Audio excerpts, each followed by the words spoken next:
tinatagin ang ating Dunggalo Cooperative ng way back 1962. Hindi ko pansin. Siguro nga 1978, nag-ano na ako. Nag-membro ako. Kasi akala ko kung ano lang yan, hindi ko iniintindi. Minsan kinakadyan ako pa nga. yung mga nagre-recruit na maging membro, kaya nakita ko, yung kahalagahan pala nito sa ating nayon. Kaya noon siguro nag-membro ako, panahon panikalo yun eh. Sino ba yun? Biloya ba? Hindi ka Biloya? Sa Harding, Sa Biloya.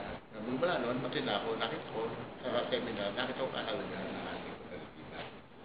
Nakakabutan, ating pera ngayon, nakita mo, nagamitin mo sa magandang paraan, ay babalik mo sa kanila. At mababalik mo sa tangkilik mo, at yung fixed deposit mo ay kumikita. Hanggang ngayon, kumikita ng aking fixed deposit yun eh. Kaya lang, pag kailangan ka maging magbuting miyembro, siguro, pag-utang mo, mabayaran mo. Kaya lang gagamitin mo sa magandang paraan. Nakatulong din malaki sa aking paghahanap buhay. Kasi nakita mo kung ano, way back 1964 pa ako naghahanap buhay. Hanggang sa ngayon, ito pa rin ako. Naghahanap buhay ko. Ang tulong ng kooperatiba sa akin ay gano'n na lamang. Ay malaki utang na loob ang aking pinakasabi.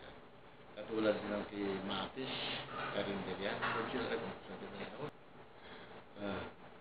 Siguro hanggang ngayon, nananatili pa rin matatay ating kooperatiba despite na magkaroon ng scam na mga nakakaroon pa. Siguro kung maaalis natin sa isipan natin, sa ating mga nayon, sa ating kababayan, kababaryo, na mawala yung scam na pangyayari sa ating dito sa Dunggalo, ay mapapaunod natin. At wala rin ako dinadalangin.